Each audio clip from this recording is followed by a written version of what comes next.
This is Sexy Funny Raw, where we talk all about the world of sex, from dating and relationships to the adult industry itself, answering all the questions you weren't even brave enough to ask Google.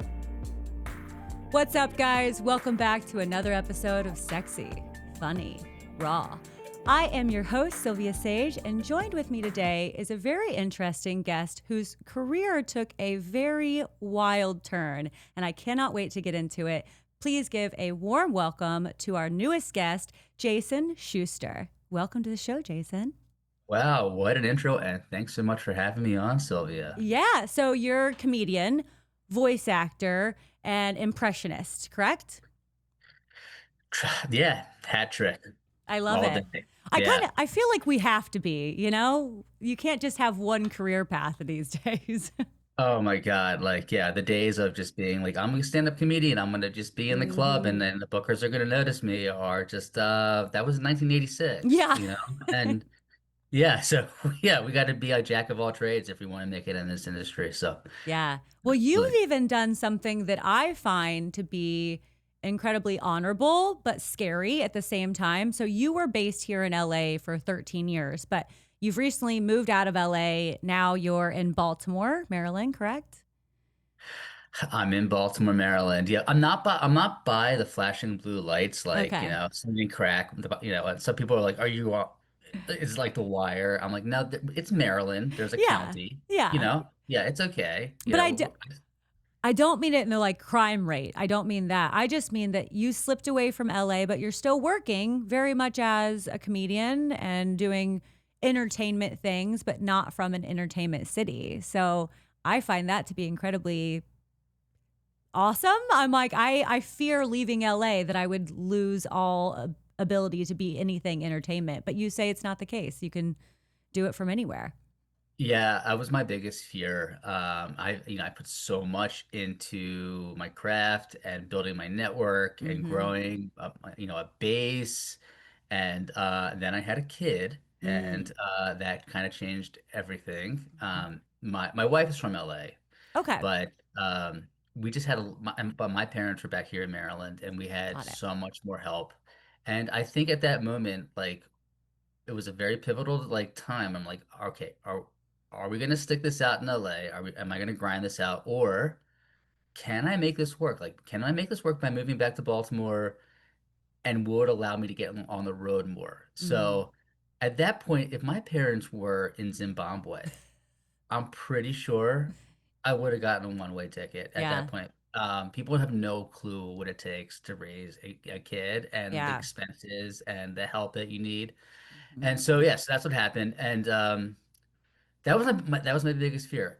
Mm-hmm. Funny enough, as comedians say, funny enough, it has worked out like so much better than I could have ever expected. I'm now Really? on the road a lot more, Yeah. planning tours. My whole base is in LA. I'm Mm-hmm. back and forth between here and Okay. LA, and I'm on the road with comics from LA that Mm. come in from LA. We come into the East Coast and we hit the road because the amazing thing about Baltimore, although it's not like an entertainment city, the proximity to all the clubs, Mm.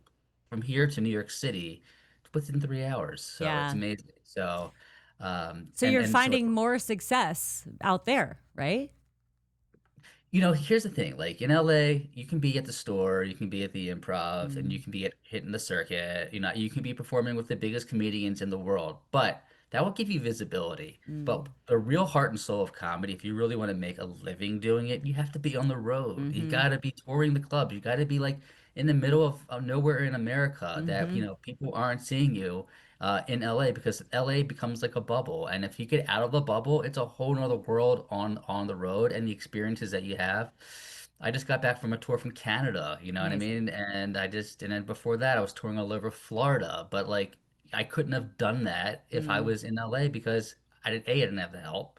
And B, like here, I'm able to have a base and I can plan it out and logistically wrangle all of us together Mm-hmm. from LA, get everybody coordinated, plan these tours, and do a lot of these major clubs. But having the safety net where I have grandparents here that can help us Mm-hmm. out a little bit, so it helps. It's a huge thing. So yes, the answer is I did not think this was going to work, and I was totally freaked out, Yeah. and it's working, and like I'm super grateful for that. And yeah, so I think you that's can do it. amazing. You can get out of LA and Yeah. still make it. Yeah. Yeah, yeah. Well, a big thing that people don't realize is as comedians, sure, you get a lot of stages in LA and you can hit, a couple stages in a night and get the stage time, but you're not getting paid in LA to do comedy. If you are, it's $100, $150 a show. It's not real money. It's not pay my bills money as opposed to Yes. going on the road is pay my bills kind of income, you know? It's a huge misconception, and people don't realize Mm-hmm. that. People move to LA thinking, oh, I'm going to be a comic, and then they're like, oh my God, I've got to work 17 and a half jobs Mm-hmm. uh, to hit, 4 open mics, and then go and have a chance to go on at the improv. But guess Mm-hmm. what? The improv is going to pay you $10, and you know Mm-hmm. what I mean, if you're lucky. Mm-hmm. So, Mm-hmm.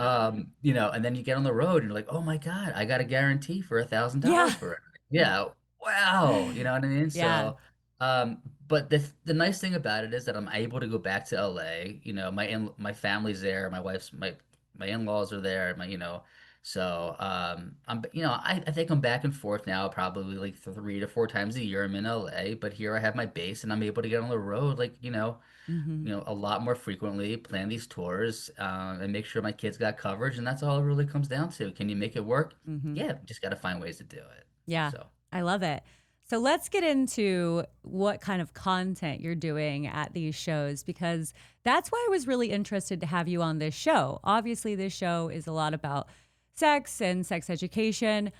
We like to try and educate some way, shape, or form if we can. And I think you do that in your comedy. So you had mentioned that a big uptick in your career was when you started talking about you yourself having low testosterone on stage and like how that kind of gave you a boost in your comedy career. Can you walk us through it and tell us kind of like how you think that gave you a boost and what you started talking about to really open up the crowds?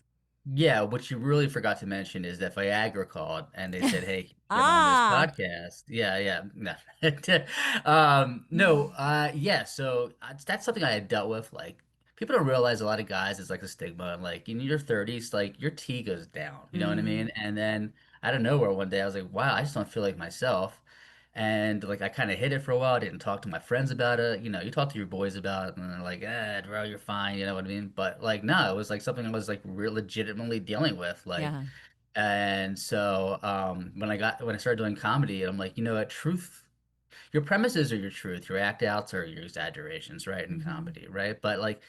But truth comes comedy comes from truth, right? In a lot of ways. So yeah, so I started like building this set out and talking about it, and like a lot of guys started coming up to me after shows and be like, bro, I deal with that too, man, like all Yeah. the time, and I totally understand, like, and I get it. So a lot of us comedians, like, we go up there to like talk, and it's not like just our therapy in a way. It is therapeutic in some way, but it's also a way to educate and get like and normalize things by through laughter. Yeah. So, that kind of like at first I was like, am I gonna be like the testosterone comedian guy? You know what I mean? But obviously this morphed into so many other things. Mm-hmm. But yeah, that's kind of what kind of got me started in that set, and kind of gave me a little bit of a name and relatability, because it was like, oh, Yes. this guy's no BS, like this is funny, like let's Mm-hmm. talk about it, you know what I mean? And then I Mm-hmm. would incorporate a lot of impressions about uh like can you imagine if some of these well-known celebrities had low T and they had to like talk about it with their partners and how it was like, so I incorporated a lot of impressions into it, and then I would like former presidents and other people, and then it just became like a thing, you know what I mean? It was just really funny. How did your wife deal with that? The fact that you're going on stage in front of hundreds, if not thousands of people and talking about your low testosterone levels. And I think you did even mention some of her issues that she had going on as well, if I'm not mistaken, right? Yeah, yeah. So at first she was, well, the backtrack, when we first started dating, she was Mhm. like, "Oh my God, I love comedy, but I could never date a comedian." And I, in the back of my mind, was like, "Honey, you're in for a rude awakening." Well, I'm telling you, one day I'm gonna just let you know if this is something I'm probably gonna take a shot at. So, Hmm. and then, so yeah, so that, but like over time, she kind of like realized, you know what, like, yeah, talk about it. You know what I mean? Hmm. Because because my wife deals with her own mental health stuff. We all deal with mental health Yeah. stuff as a society. It sets a stigma on its own, and like Hmm. you should not be afraid to talk about it. And guys should not be afraid to talk about what they deal with because a lot of times as guys, like we feel like we have to suppress our feelings, not talk about it. We're going to be judged. And through comedy, like you can Hmm. talk about it. And like at the end of the day, nobody gives a shit. Yeah. And so my wife is like, let it go now. Like, just be yourself. And like authenticity shines through, you know Hmm. what I mean? And like, you can go up there and you can be very topical and talk about a lot of things, but like, you know, talk about yourself too. Talk about the real shit Hmm. that you're dealing with, and then create some amazing act outs and your tags and your punchlines and incorporate it. And there's a lot of magic that can happen from all that when it all comes together because you're speaking your truth. Yeah. And there's something really fun about relating to your audience, and like making them feel at home and making them feel like what you have been through, they've been through, and they're not alone in that scenario. I like that a lot. Yeah, yeah. I'm like, let's have a shop party together. You Yeah. know what I mean? I always Like, tell people we're going to trauma bond on stage when I come on. I'm like, this is the only kind of bond I know is trauma. So let's talk about yeah, yeah. I'm like, it. yeah, I'm like, let's trauma bond. Hey, any Yeah. guys that have TRT issues, hey, just yeah, bring it up here. Just shoot yourself up in front of the whole audience. No one's gonna care. It's fine. No big deal. Nobody cares. You know what I mean? Yeah, yeah. In fact, all the women are gonna be like, oh, that guy's ready for Yeah. that guy's ready to rock and roll. You know what I mean? So You also did mention that before you got married, you kind of had a very vivacious sex life. There was not a whole lot left to the imagination, but now you kind of contribute that as a been there, done that type of thing in your life, right? Like you don't really yeah. need the crazy sexual experiences any longer, Well, like we all think about those things, right? quite often. But also when you have a 2.5-year-old, like Mm. you're like all those things like that you used to do when you were younger, like being in LA, in my relationships, I remember I used to go to like the sex parties and all that fun stuff. Oh, You know what I okay. mean? Yeah. Yeah, so now I'm like, okay, it's 9 o'clock. Yeah. I have some peace of mind. My kid went to bed at 8:30. I'm like, and, Hmm. and even if I go to like upstairs, my wife, she's snoring. She's passed out. You know what I mean? Like we're exhausted. Like Yeah. it's so different now. Hmm. So, I don't even have a kid and yeah, I feel that yeah, way. So I'm like, yeah. someone asked me to do a show at 9. I'm like, 9? Oh my God. I'm going to have to nap and re-shower and do a whole second day to get there at 9 p.m. Yeah, nine. Yeah, nine. I can't. I count down to 9 p.m. 9 p.m. Yeah. is like, oh my God, everybody's sleeping, and yeah, and I'm just gonna go chill and watch football. Yeah. Yeah, but like, and when I say when I went to sex parties, I wasn't going to the freak offs. I can tell you Okay. that. In Okay. LA, but there was some like some ex-girlfriends of mine were into that kind of stuff and we go, you know what I mean? But like now, like I can't even imagine, like I don't even have the energy to Yeah. consider something like that. Yeah, at this point, you know what I mean? So I don't think my wife would be really into it either. And when you get married, things just kind of change and they Hmm. shift and like you become a family guy, you know what I mean? And Yeah. so but it's just about it. It's just I have a tattoo on my arm that says life is a series of adjustments. So, Mm. whether it's from my professional life, my sex life, I live by that. Yeah. You gotta roll with Yeah. it. So, Things are yeah, constantly changing. That's things for are sure. constantly changing See, all the I've time. never even been to a sex party. I mean, I've been to like adult film parties, which kind of eventually turn into sex parties, but I've never like actually attended like a swingers party or a sex party. I've always wanted to, and I've had so many guests on the show who that's like their lifestyle and the way they live. But I'm always so curious about it. What is some of like the craziest things that you saw back in the day at these parties? I mean, I remember everybody was pretty respectful at, Mm. at these I hear clubs. that. Yeah. Yeah, everybody's pretty cool. Like, Hmm. if you want to go ahead and like if you want to go ahead and like have sex in front of 30 people, you Mhm. can. If Mhm. people just you just want to walk around and just like have conversations and like you Mhm. can do that too. Um, you know, but like I know there's like different levels in LA of like these parties, you know what Mm. I mean? So, the ones we were going to was just like, and it was just like a few times. And my ex-girlfriend used to be like she was really into girls. Mm. So it was that kind of like that was all built into the whole equation here. So I Mhm. was like, all right, listen, if you want to go, let's go. You know what I mean? Yeah. Let's have a good time. And yeah, and generally we had a good time. I mean, it was just fun. And like in LA and like in your dating life, like when you're single, there's so many, you know, the like there's like with the dating scene is so unique because you can be with one woman who is like so kinky and into all sorts of stuff, and then you can like be with somebody who is just like, nah, I don't even want you looking at porn. So, Yeah, you know it's what I true. mean? So, um, and that's why you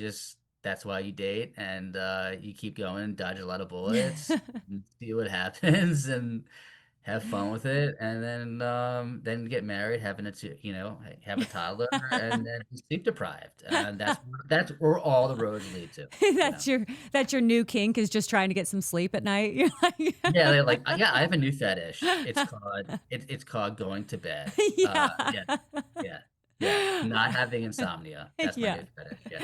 But you are going on the road a lot, so you do have a lot of your own free time, right? A lot of self time, especially in hotels, I assume.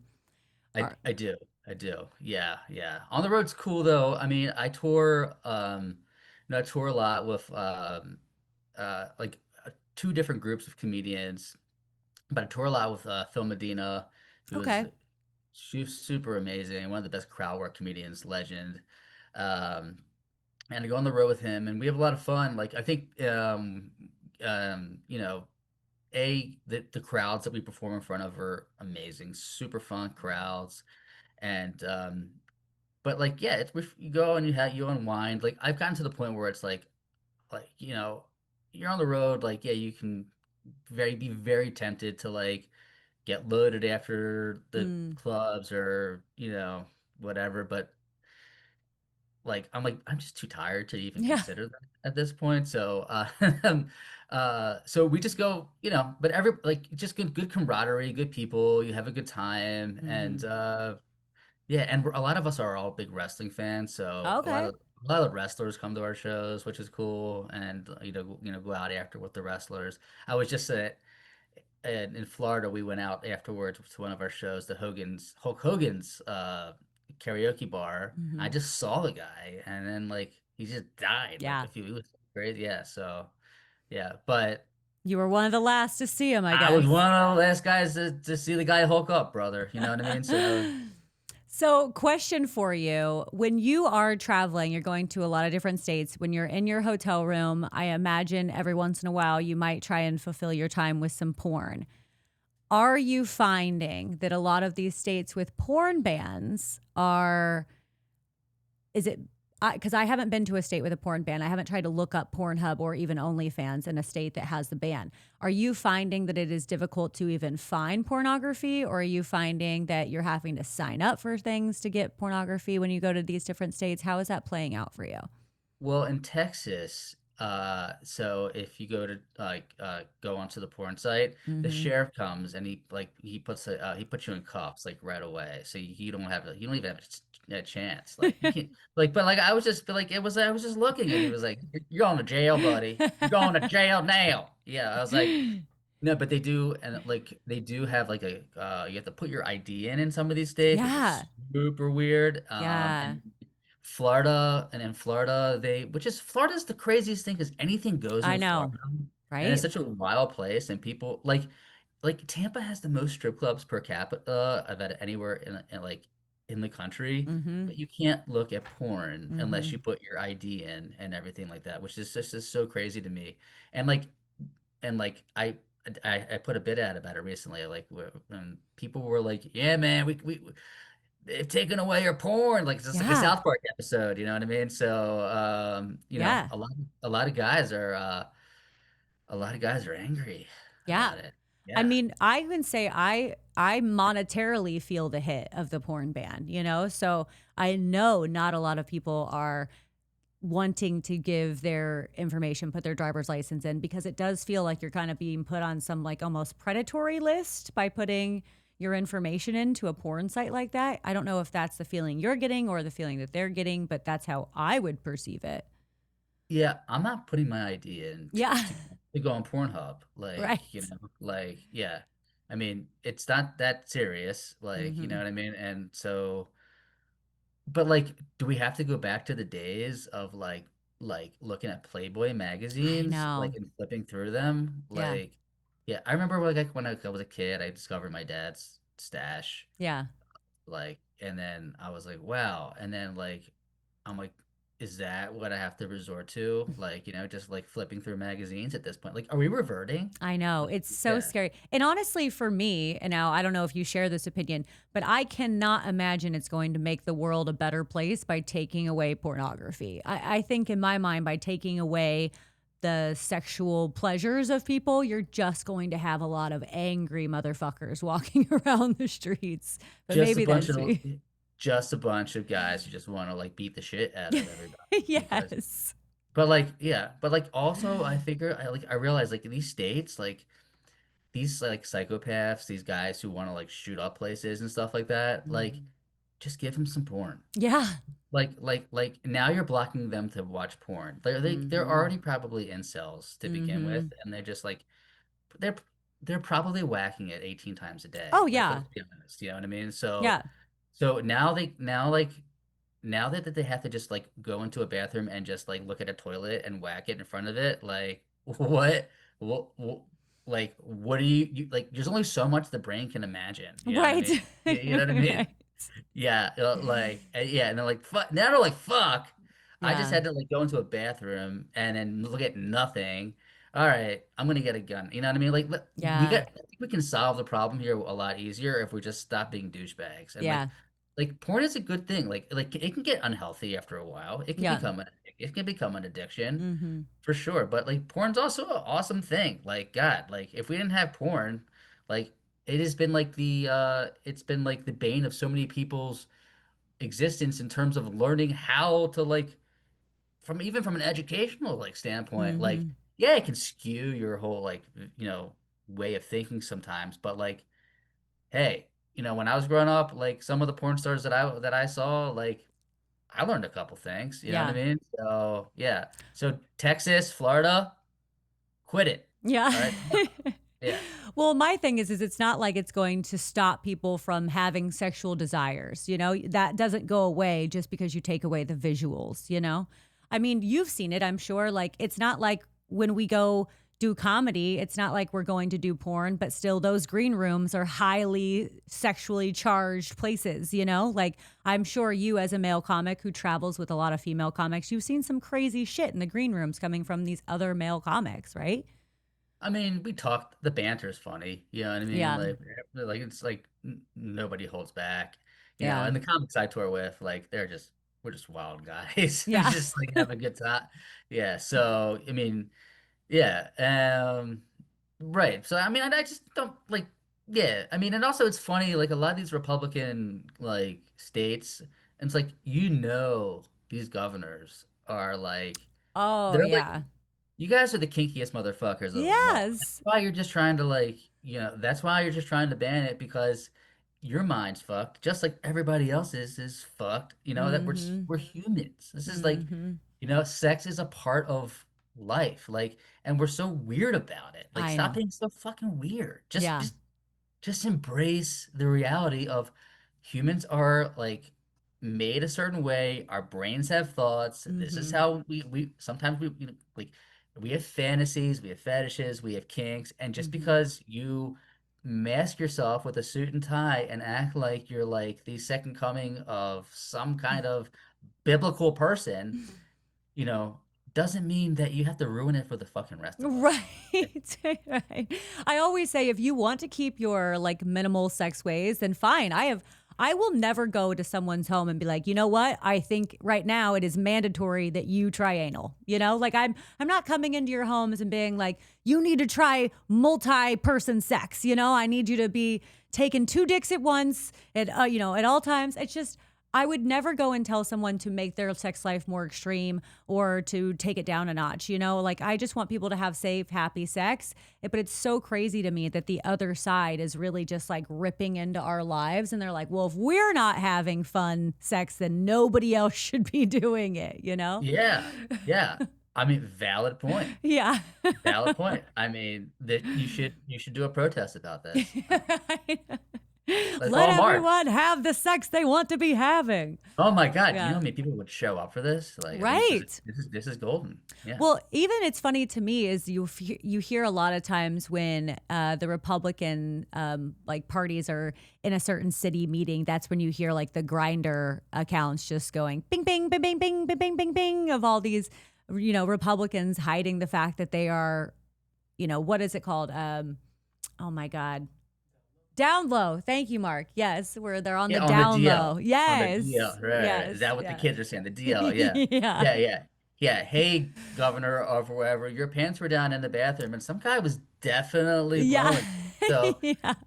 that's cool, but like, don't pretend that you don't believe in it. You know what I mean? Right. Yeah, yeah. Yes. It's Yeah. like everyone's cool with whatever, man. Like it's all Mm-hmm. good. Like just be you. Yeah, Yeah. Yeah. yeah, Absolutely. It's so interesting because I do think the people who are speaking the loudest are the ones who have the most to hide, you know?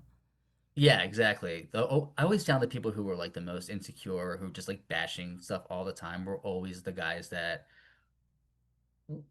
were dealing with their own shit, Mm-hmm. like Mm-hmm. behind the scenes. So just like if you just be cool and like don't like let everybody live the life they want to live. Stop fucking treating people a certain way because you're insecure, you know. Or Yeah. else they're just gonna become comedians, you know what I Yeah. mean? Yeah. So Very true. Okay, we are getting close on time. I do want you to give us either your best impression or the craziest impression that you've had requested while you were on stage, because I know this is what you're known for. So I want to make sure we fit this in. okay, well, I do a lot of presidents, so Okay. like well, first of all, I'm not for this guy. Well, frankly, I have to tell you, Oh, we're God. having a great time. Great time here on Sylvia Sage's podcast. Frankly, she tells me the conservatives don't like porn, but frankly, I don't know if you know, but I like a couple of porn stars. They're very nice people. Never had engaged, but they're nice people. Or I can never tell you, I did not have sexual relations with any porn stars in my life. Hillary, are you here, Hillary? Oh yeah. And or a lot of people I do like my Gilbert Gottfried a little. Remember Gilbert Gottfried? Yeah, of course. Yeah, yeah, yeah, Yes. yeah. Yes. I'll get him back away from the camera, but I can't believe I'm on Sylvia Sage's podcast talking about porn and strippers because I love every minute of it. I love it. Those are all so very on point. Those are immaculate. Oh, I oh, love here's it. one more, Jennifer Coolidge, real quick. Here's Yes, one. I love Jennifer Coolidge. Go. Wow, I can't believe we're on Sylvia Sage's podcast. It's like the 4th of July. Yeah. Oh my God, I love it. I love that I got a couple presidents and celebrities on this show all in this 30 minutes. It's Yeah, and a random wildly. Jennifer Coolidge. Let's go for it. I love it. Okay, last but not least, before we get out of here, tell me more about the main event Misfit comedy show, what we can expect, and yeah, when can we expect it? Yeah, Main Event Misfit Comedy Tour coming up November 6th to the 15th. We have an amazing tour. It's myself, Phil Medina, Dana Teller, whose brother is Miles Teller from Top Gun, Oh, and cool. she's an amazing comedian in her own right. We have Corey Bumgarner from one half of the Smash Brothers, Mark Gonzalez, Yes. and Pej Amadi, a former guest on your show, will be doing Yes. hosting. And I think I've just heard we are going to be doing Magoobies. We're going to be doing Rodney's in New York City Friday and Saturday night. And then we're doing an arena in Bethlehem, Pennsylvania, and two shows in Philly. And I just got the news that Alyssa Phillips, who is an amazing actress and comedian, is going to be joining us at Rodney's in New York City. So we I are love it. super excited. It's going to be a great tour. I love it. It sounds like so much fun, and you're bringing on so many friends of mine to that as well. I've known Mark was at the very start of my comedy career. We kind of like came up together in the same club, so I love the guy to death. Mark told me Great he person. knows you and he speaks super highly of you. He's the Oh, man. And so Mark and I tour a lot together too. okay, So, great. yeah, I yeah. love Those are it. my boys. Those are my boys over there. So. I love it. Well, you guys go kill it on the road. Everyone head out and see them. And if you have any other socials that you want to promote for us, go ahead and do it now, Jason. Yeah, sure. On this coming Thursday, I'll be doing a nursing home benefit. So that's the life of a comedian. You can be Yeah.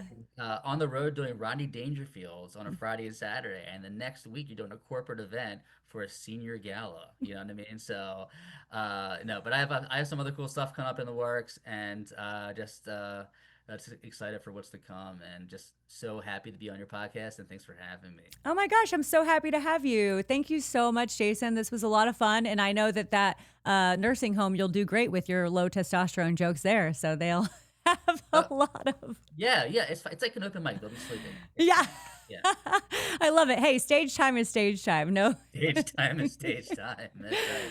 All right, Jason, thank you so much for doing the show. It was really nice chatting with you. Tell your wife I said hello. Tell Mark and those guys I said hi, and go have the best tour ever. So Rock and roll. All right, Sylvia. Catch you later. Thanks. thank you. All Uh, right. All right, guys, that's it for today. And of course, if you like what you saw, go ahead and click that subscribe button, and we'll see you next time. Adios.